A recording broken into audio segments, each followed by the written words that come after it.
안녕하세요, 리즈입니다. 오늘은 여러분께 재혼에 대해서 한번 말씀을 드려볼까 합니다. 혼자 사는 삶에 익숙하고 또 편안하고 심지어는 내가 혼자 사는데 아주 최적의 조건을 가진 사람이다 라고 생각을 할 정도로 저는 정말 재혼을 한 번도 고민을 해본 적이 없어요. 그런데 아이들이 둘 다 독립을 했어요. 그러고 나니까 이 집에 덩그러니 저 혼자 남는 시간이 이렇게 많아졌습니다. 처음에는 없으니까 굉장히 편하더라고요. 애들 위해서 밥을 안 해도 되고 또 뭐 신경도 안 써도 되고 너무나 이제 혼자 홀가분해진 내 혼자의 삶을 잘 즐기면 된다라는 생각을 했었어요. 그런 시간이 지금 한 달, 두 달, 세 달, 네 달째 되면서 나이 50에 젊은 독거 노인이 된 듯한 그런 기분이 들었어요. 하루 종일 집에 있을 때는 말 한마디 하지 않을 때가 있습니다. 정말 요즘 같은 때는 너무너무 재혼이 하고 싶어요. 내가 재혼을 원한다는 것은 지금 내가 혼자서 이룰 수 없는 그런 효과를 상대를 통해서 얻고 싶은 것이기 때문에 과연 지금 내가 원하는 게 뭘까? 나는 재혼을 하면서 어떤 부분이 나에게 더 충족이 될 수 있을까를 생각해 봤습니다. 여자들이 재혼을 생각할 때 정말 재혼을 하고 싶을 때가 어떤 기분인지 어떤 상황인지를 한번 열거를 해봤습니다. 10번째, 내 몸이 아프고 병들었을 때입니다. 제가 아는 언니는 생각지 않은 암 선고를 받았어요. 나를 병원에 데려가 줄 사람, 나를 돌봐줄 사람이 있어야겠구나. 내가 이렇게 아프지 않을 때, 내가 건강할 때는 혼자서도 얼마든지 씩씩하게 잘 살았지만 내 몸이 아플 때는 내가 혼자서 내 힘으로 할 수 없는 것들이 너무 많구나 라는 생각이 들면서 이래서 짝이 있어야 되는구나 라는 생각을 했다고 합니다. 당연히 몸이 아플 때 우리가 혼자 있는 게 너무너무 서럽죠. 그래서 병들고 아플 때 또는 어떤 지병이 생겼을 때 내가 재혼을 해야 되겠구나, 내 옆에 누군가 있어야 되겠구나 라는 생각을 하게 되는 것 같습니다. 그리고 9번째는 미래가 불안할 때입니다.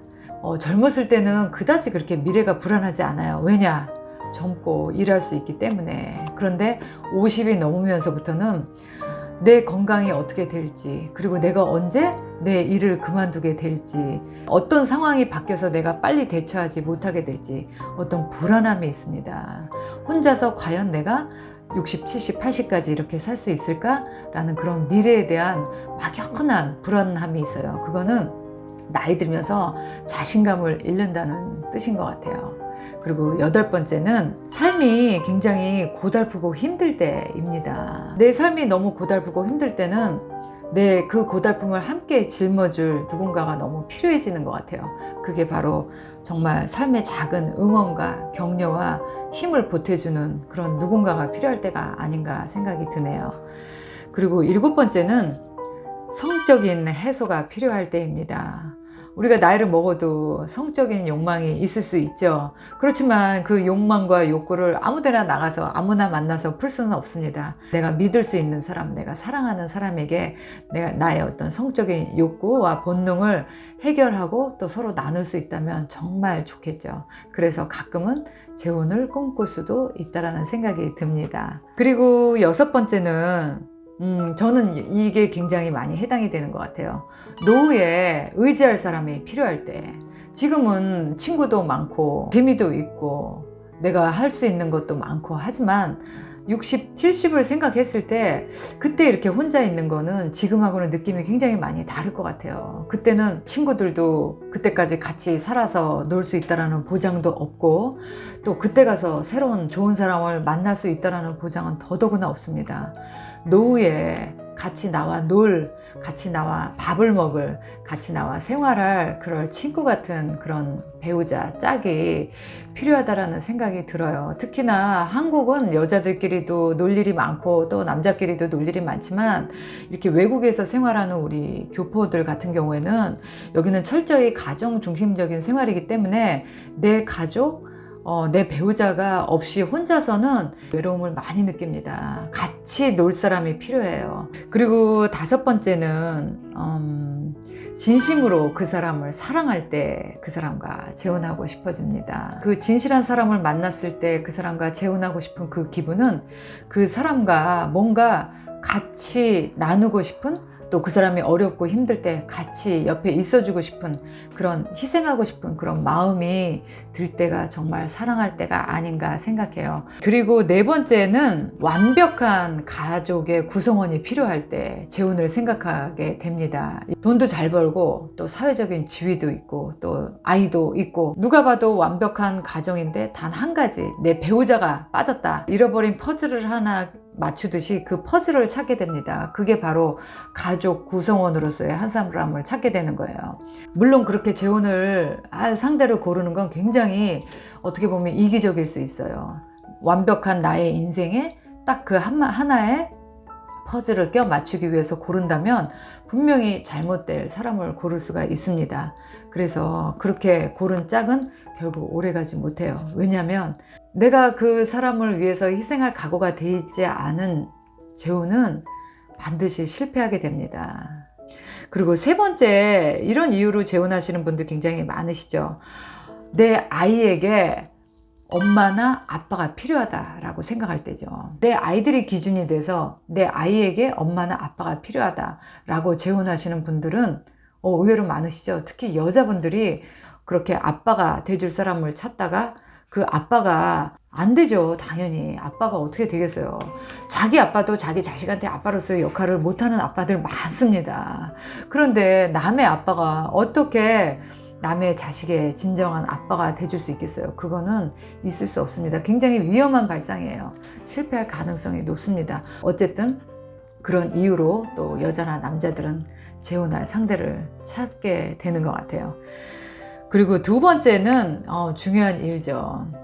경제적으로 어려울 때 정신적인 힘듦도 혼자 감당해야 되죠. 경제적, 육체적, 혼자서 아이들을 키우고 또는 나 혼자서 이렇게 독립적으로 산다라는 게 마음은 편하지만 사실 경제적으로는 힘든 게 사실입니다.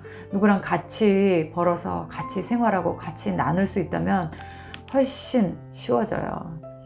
그리고 마지막 대망의 첫 번째는 외로울 때입니다. 이렇게 저처럼 집에서 아무도 이야기할 사람도 없고 아파도 괜찮냐고 물어보는 사람도 없을 때, 정말 외로움을 느낄 때 우리는 재혼하고 싶어집니다. 누군가 내 옆에 있는 것만으로도 위안이 될 때가 있어요. 이렇게 10가지 이유로 여자들은 재혼을 해볼까?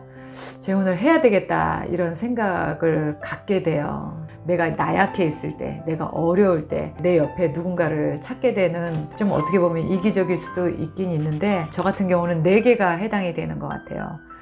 외롭고요. 그 다음에 또 경제적으로 누군가의 도움이 필요하고요. 진심으로 그 사람을 사랑하고요. 그 다음에 4번째는 노후에 내가 같이 의지할 사람이 필요해서 저는 이 4가지 조건으로 지금 정말 재혼을 하고 싶습니다.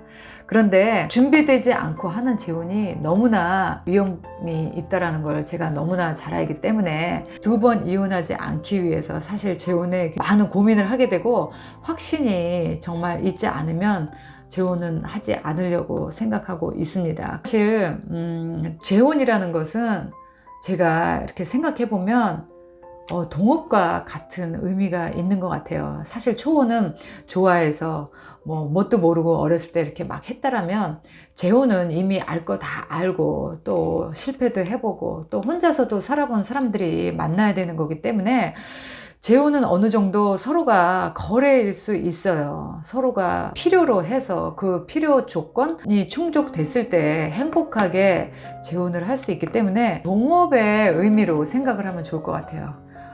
동업이 한국 사람들이 많이 실패하는 이유가 서로 시작하기 전에 클리어하게 계약서를 작성하지 않은 겁니다. 이럴 땐 이렇게, 저럴 땐 저렇게 서로가 모두 일어날 수 있는 가능성이나 케이스에 대해서, 그런 부분에 대해서 짚고 넘어가고 적어놓지를 않은 거예요. 그러다 보니까 밑거려니 했던 일들이 사실 막상 현실이 되고 나면 그렇지 않습니다. 서로 자기의 이익, 입장만 따지다 결국 동업이 다 깨지고 말아요. 하지만 여기 중국 사람들이나 유태인들은 보면 미리 시작하기 전에 일어날 수 있는 모든 가능성을 철저하게 종이로, 페이퍼로 만들어 놓기 때문에 그 계약을 서로가 지키기 위해서 열심히 하게 됩니다. 이 사람이 잘하는 거, 그리고 이 사람이 잘하는 거를 서로 합쳐서 최대의 시너지 효과를 내는 거죠. 윈윈 시츄에이션으로 성공할 수가 있는 거예요. 그렇듯이 저는 재혼도 제가 만약에 재혼을 한다면 정말 두 사람의 행복을 위해서 효과가 극대화될 수 있도록 저는 정말 계약서를 작성할 거예요. 서로가 원하는 거, 서로가 원하지 않는 거 종이에 다 적어서 서로의 그 계약을 위반하지 않는, 좀 메마르긴 하지만 어떻게 보면 그러한 약속들이 좀 성공적인 재혼으로 이끌어주지 않을까 저는 생각이 들어요. 물론 그렇게 되기까지는 서로가 사랑과 믿음이라는 그 마음이 바탕이 돼야지만, 오랫동안 자기가 주체적으로 살았던 사람끼리 서로 양보하고 또 의무와 책임을 다할 수 있는 그런 마음가짐도 생기리라 생각이 듭니다. 저의 재혼에 대한 생각, 그리고 재혼에 대한 여러 가지 저의 준비들을 영상을 통해서 돌싱 남녀분들에게 같이 쉐어하도록 하겠습니다. 그럼 오늘 영상은 이것으로 마치고요. 여러분들의 행복한 인생 응원하겠습니다. 다음 영상 때 또 봬요.